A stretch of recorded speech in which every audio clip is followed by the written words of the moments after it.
ಹುಟ್ಟಿದಲ್ಲ ಅದು ಅಲ್ಲೊಂದು ದೇವರದು ಇದ್ದಾಗ ಅಲ್ಲಿ ಮರ ಗಂಟ ನೋಡಿ ಅಲ್ಲಿಂದ 1 ಗಂಟೆ ಇವ್ರ ಜಮೀನು. ಬನ್ನಿ ಸರ್, ಇಲ್ಲಿ ಬನ್ನಿ ಹೋಗಿ ಹೋಗಿದ್ದು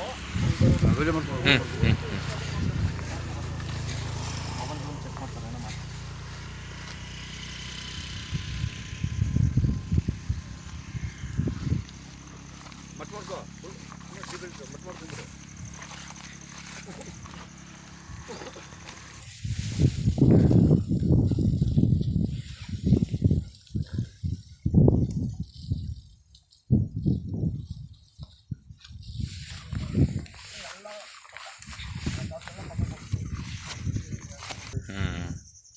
ಇವತ್ತು ಮಾರ್ಬಿಡ್ಕಂದ ಅಂತ ನೋಡಪ್ಪ, ನಮ್ಗೆ ಏನು ಬೇಜಾರಾಯ್ತು ಹಂಗಂದ್ರೆ.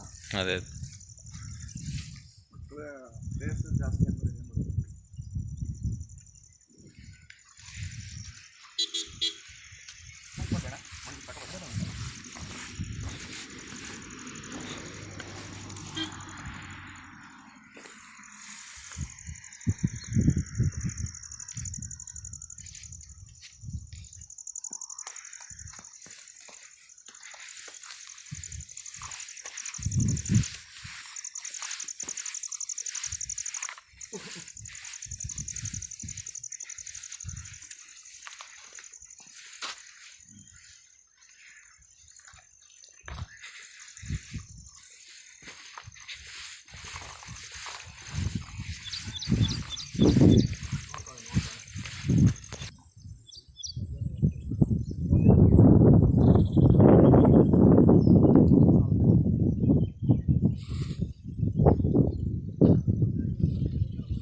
ಗೊತ್ತಲ್ಲ.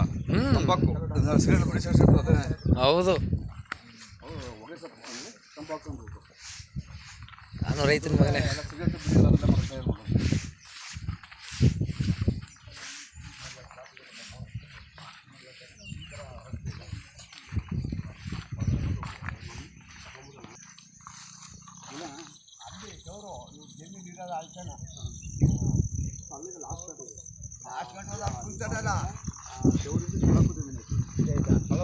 ಕೇಳಿಗೆ ಅಲ್ಲಿ ರೋಡ್ ಅದ, ಅಲ್ಲಿ ತಿನ್ನಲ್ಲ, ಅಲ್ಲಿ ದೇವ್ರ ಅದ ಸರ್.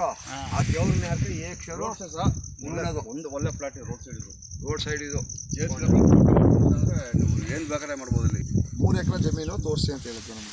ಅದಕ್ಕೆ 3 ಇಂದ 5 ಒಳಗಡೆ ಮೇನ್ ರೋಡಿಂದ ನಮಗೆ ಕೊಡಿ ಅಂತ ಇವಾಗ ಇದು 3 ಬರ್ಬೋದು, ಇಲ್ಲ 4 ಬರ್ಬೋದು, 4.25 ಬರ್ಬೋದು. ಇಲ್ಲಿಂದ ಮೇಲೆ ಗಂಟೆ ಕನ್ಫರ್ಮ್ ಆಗಿ ನಾವು ಕೊಡ್ತೀವಿ. ನೀವು ತಗೊಂಡ್ರೆ ಕಾರ್ ಎಲ್ಲ ಮಂಜು ಅಂತ ಸರ್. ಸರಿ, ಅವರ ಜಮೀನು ಪಾಡಿ ಈಗ ಇನ್ನೊಬ್ಬ ಹೋಗ್ತಾನೆ ಸರ್. ಈಗ ಅವ್ನು ಮೆಂಟು ಅವನು ಮಾಡೋಣ. ಅವಾಗ ಅವ್ನು ಒಳ್ಳೆ ತಗೊತಾನೆ, ಇನ್ನೊಬ್ಬ ನಿಮಗೆ ಬರ್ತಾರೆ ಬೇರೆ. ಅವರು ನಮಗೆ ಮೇನ್ ಜಾಗ ಬೇಕು, ರೋಡ್ ಸೈಡ್ ಬೇಕು ಅಂತ ಇರ್ತಾನೆ. ಆಯ್ತು, ಇಲ್ಲಿ ಕೊಟ್ಬಿಟ್ಟು ಅಂತ ಅವ್ನು ಮುಂದೆ ತಗೊಂಡು ಹಂಗೆ ನಾವು ಹೇಳ್ತಾರೆ ನೋಡಿ. ಇಲ್ಲಿ ನಮ್ಗೆ ಒಬ್ಬ ನಕಾಶೆ ನೋಡ ಜಾಗನ ಇದು ಜಾಗ ಸ್ವಂತ ಬಿಟ್ಕೊಂಡ್ರು. ನರ್ಸಿಂಗ್ ರೋಡ್ ಅಲ್ಲಿದೆ, ಆ ಕಡೆ ಇದೆ ಸರ್. ನಾಳೆ ಸೇಲ್ ಅಗ್ರಿಮೆಂಟ್ ಅಂತಂದ್ಮೇಲೆ ನನಗೆ ನೋಡಿಲ್ಲ. ಅದೇ ಇದು ಬೌಂಡ್ರಿ ಬಂದ್ಬಿಟ್ಟು ಇಲ್ಲಿಂದ ಈ ಕಡೆ ಅವರು ಅದೇ ಲೀಗಲಿ ಕೊಟ್ರೆ ಅವ್ರಂತಾರೆ ಎಲ್ಲ ಚೆಕ್ ಮಾಡಿ ಏನೇನು ಬೇಕು ನಮಗೆ. ಇಲ್ಲಿ ಏನದ ನಮಗೆ ಎಲ್ಲವೂ ಗೊತ್ತಾಗಲ್ಲ, ಅವ್ರು ಆಮೇಲೆ ಹೇಳ್ತಾರೆ ಸರ್ ರಿಜಿಸ್ಟರ್ ಮಾಡ್ಸ್ಕೊಬೋದು. ಅದಲ್ಲ, ಇಲ್ಲಿ ತಕ್ಕ ಜಮೀನು ಪ್ರಾಬ್ಲಮ್ ಇರ್ಬಾರ್ದು ನಮಗೆ.